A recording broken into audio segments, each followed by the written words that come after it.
বানর আঙ্কেল, আমাকে একটা মিষ্টি কুমড়া দেবে? আমার না খুব খেতে ইচ্ছে করছে।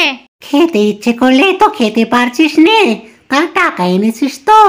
না আঙ্কেল, টাকা তো আনিনি।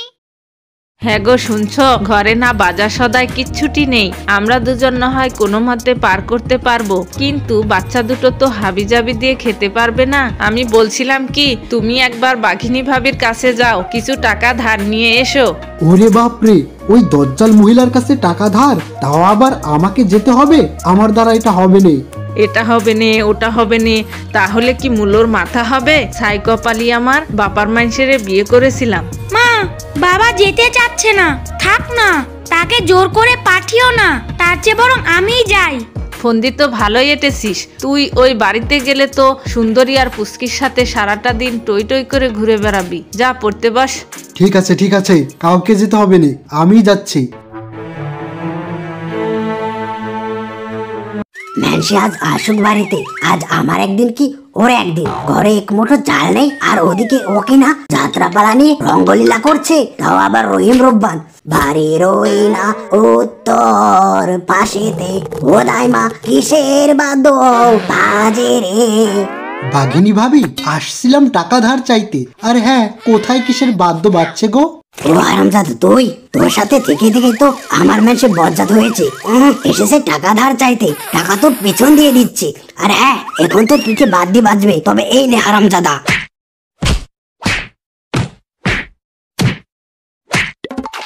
বানর আঙ্কেল, আমাকে একটা মিষ্টি কুমড়া দেবে? আমার না খুব খেতে ইচ্ছে করছে। খেতে ইচ্ছে করলে তো খেতে পারছিস নে, তার টাকা এনেছিস তো? না আঙ্কেল, টাকা তো আনিনি। টাকা নেই তাহলে তোর খেতে ইচ্ছে করছে কেন বলতো দেখিনি? আগে টাকা নিয়ে আয়, তারপর তোর ইচ্ছাটা পূরণ করছি। এই আঙ্কেল, এই যদি টাকা দিয়েই মিষ্টি কুমড়া কিনতে হয়, তাহলে তোমার এই পচা মার্কা মিষ্টি কুমড়ো কিনবো কেন? এই তো আর কিপটি বাঘিনীর মেয়ে, তোর কোন বাবাই তরি তরকারি বাকিতে দেয়, তার নিকট যা। রূপালী, চল তো এখান থেকে, আমি তোকে মিষ্টি কুমড়া খাওয়াবো। সুন্দরী আর রূপালী কটা বানরের মিষ্টি কুমড়ার খেতে যায়। রূপালী, এই দেখ কত মিষ্টি কুমড়ার গাছ। জানিস এগুলো কার গাছ? এগুলো হলো ওই বানর আঙ্কেলের গাছ, যে তোকে একটু আগে অপমান করেছিল। সুন্দরী, এখানে তো একটা মিষ্টি কুমড়া নেই, তাহলে তুই যে বললি আমাকে মিষ্টি কুমড়া খাওয়াবি। আরে পাগলি, তোর বুদ্ধি শুদ্ধি কবে হবে? এই গাছগুলো দেখছিস না, এগুলো আমরা তুলে নিয়ে বাড়িতে কোনো এক জায়গায় লাগিয়ে দেব। তারপর কোনো একদিন মিষ্টি কুমড়া ধরবে, তখন অনেক খেতে পারবি। তার মানে এগুলো আমরা চুরি করব? মা তো বলেছিলেন চুরি করা খারাপ কাজ। তাছাড়া এগুলো বাড়িতে নিয়ে গিয়ে মাকে কি বলবো? আরে বোকা, আমরা তো জাতচোর নয়। তাছাড়া কোনো কিছু কাউকে না বলে নিয়ে যাওয়াকে চুরি বলে না, এটাকে বলে না বলে নিয়ে যাওয়া। আর শোন, আন্টিকে বলবি এগুলো তোকে পুস্কি দিয়েছে।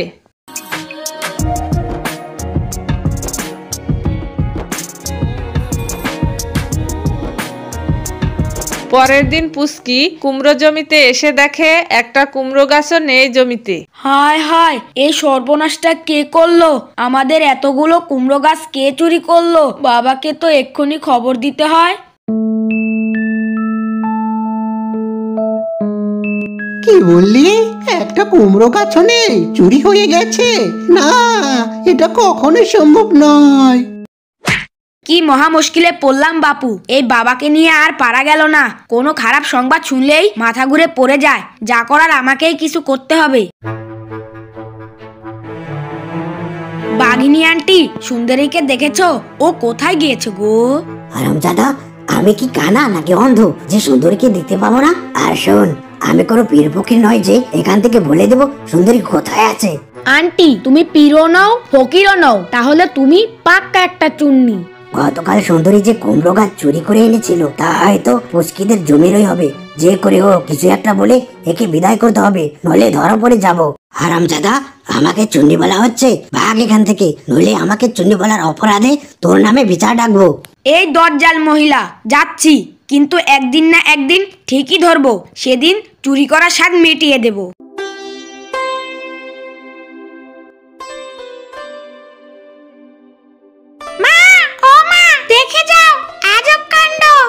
আরে বাবা, কি হয়েছে সেটা তো বলবি। রূপালী যে রান্নাঘরে কুমড়ো চাষ করেছিল তাতে অনেক কুমড়ো ধরেছে, চলো না মা দেখবে। ও মা, তাই তো। তবে বল্টু, আমি তো সব জানি, কারণ রান্নাঘরে আমি রান্না করতে আসি। তোকে সারপ্রাইজ দেব তাই কিছুই বলিনি। এখন শোন, এই কুমড়ো নিয়ে আজ তোর বাবার সাথে হাটে যাবি। ঠিক আছে মা। বল্টু তার বাবার সাথে কুমড়ো নিয়ে বাজারে গেলে সেই কুমড়ো দেখে পুচকি সন্দেহ করতে শুরু করে। আঙ্কেল, আপনি এই কুমড়ো কোথায় পেলেন গো? এই কুমড়ো দেখতে আমাদের জমির কুমড়োর মতোই দেখাচ্ছে। আরে বাবা, এগুলো আমাদের বাড়িতে চাষ করেছিলাম। তাছাড়া কুমড়োর মতো কুমড়ো হতেই পারে, এটাই স্বাভাবিক। না আঙ্কেল, কিছু তো একটা গড়বড় আছে। আমি গতকালকেও তো আপনাদের বাড়িতে গিয়েছিলাম, কই কোথাও তো কুমড়ো গাছ দেখতে পেলাম না। আরে গালা, দেখবি কি করে? কুমড়ো গাছ তো আমাদের রান্নাঘরে রূপালী লাগিয়েছিল, আর সেই গাছগুলো তো তুই দিয়েছিলি রূপালীকে। কি তাজ্জব, আমি আবার রূপালীকে কবে গাছ দিলাম? ঠিক আছে, এ বিষয়ে রূপালীকে জিজ্ঞেস করি গিয়ে। পুচকি রূপালীর নিকট জানতে চায় কুমড়ো গাছগুলোর ব্যাপারে। এবার রূপালী সব সত্য কথা বলে দেয় আর পুচকির নিকট ক্ষমা চায়। ঠিক আছে রূপালী, তুই তোর ভুল বুঝতে পেরেছিস, এটাই যথেষ্ট। তবে বজ্জাতের গোড়া হলো সুন্দরী, কিন্তু ও তো কিছুতেই নিজের অন্যায় স্বীকার করবে না। তাছাড়া আমার বাবারও দোষ আছে, তোকে একটি মিষ্টি কুমড়া দিলে কি এমন ক্ষতি হতো? এরপর পুচকি তার বাবাকে গিয়ে সমস্ত ঘটনা খুলে বলে আর রাগ করে বলতে থাকে, বাবা, আসলে দোষটা তো তোমারই। বেচারি রূপালী না হয় তোমার নিকট একটি কুমড়োই তো আবদার করেছিল, আর তুমি তাকে কুমড়ো না দিয়েই উল্টাপাল্টা কথা শুনিয়ে দিলে। কথা শোনাবো না, কি করব বল? কুমড়োর যা দাম, ওকে একটা কুমড়ো দিয়ে দেই আর আমার 100 টাকা লস হয়ে যাক। ওই একটা কুমড়া না দিয়ে তোমারই বা কি লাভ হয়েছে? আরো জমি সমস্ত গাছ চুরি হয়ে গিয়েছে। তাতে কি হয়েছে? চোরের সন্ধান যখন এনে দিয়েছিস, এখন একটা হস্তনস্ত করেই ছাড়বো। খবরদার বাবা, তুমি ওই দজ্জাল বাঘিনীর বাসায় ভুলেও পা রাখবে না। ওই বেয়াদব মহিলার সাথে পেরে উঠবে না। পুচকির কথার তোয়াক্কা না করেই কটাবানর বাঘিনীর বাসায় গিয়ে গর্জে ওঠে, এই দজ্জাল চুন্নি মহিলা, তুই যেমন তোর মেয়েকেও ঠিক সেরকমই তৈরি করেছিস। আহা, যেমন মা তেমনি মেয়ে, কি চুরির হাতটাই না শিখিয়েছিস। তা তোরা মা মেয়েতে আর কোথায় কোথায় শীত কেটে চুরি করেছিস বলতো দেখিনি?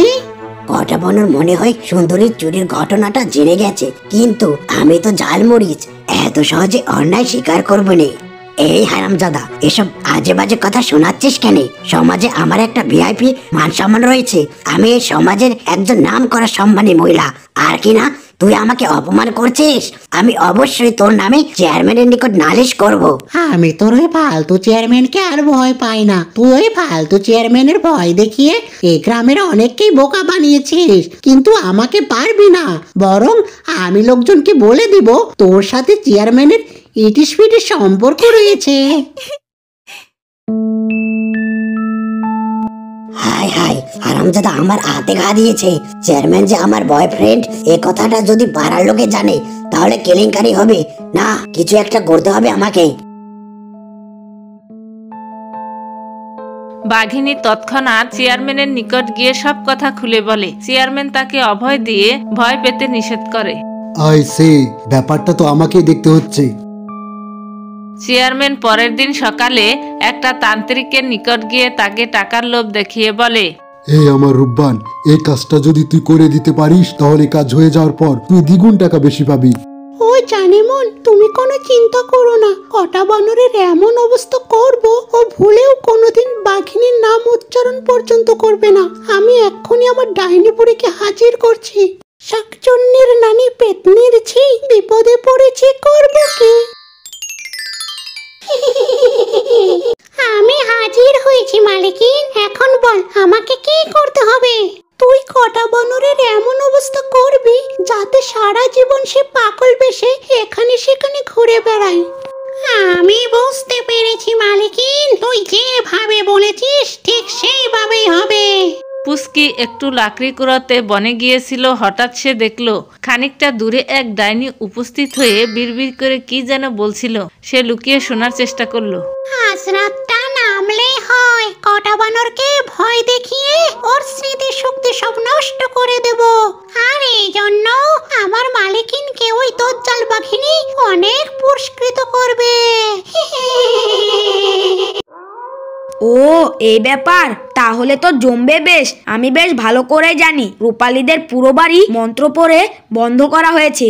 বিশেষ করে রান্নাঘরটাতেও অধিক পরিমাণে মন্ত্রের ছড়াছড়ি। কোনো মতে ওই ডাইনিকে ওই রান্নাঘরে নিতে পারলেই কেল্লা ফতে। রাত নামলো, চারদিকে নিস্তব্ধ। পুস্কি তার বাবাকে আগে সব শিখে দিয়েছে। সে তার নাটকে অভিনয় শুরু করলো। বাবা, রূপালী বলেছে এখনই যদি ওদের বাড়িতে যাওয়া হয় তাহলে ও আমাদের সমস্ত মিষ্টি কুমড়া দিয়ে দেবে। এখনই চলো আমার সাথে।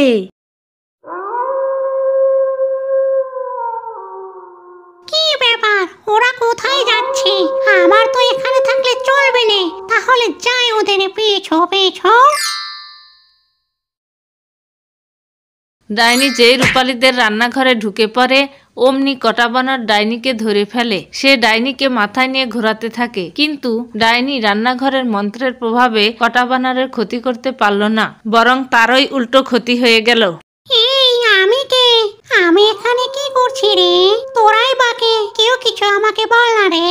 আমি বলছি তুই হলি আমার কাজের লোক। এখন তোকে আদেশ দিচ্ছি তুই এই মুহূর্তে বাঘিনীকে ভয় দেখিয়ে ভিটা ছাড়া করবি। ঠিক আছে আমার মনিব, আমি এখনই যাচ্ছি। আমি রূপনগরের রাজকন্যা, রূপের জাদু এনেছে। সুন্দরীর বাবার চোখে ধুলো দিয়ে চেয়ারম্যানের কাছে যাচ্ছে। লা লা লা লা লা লা লা লা লা। রূপে আমার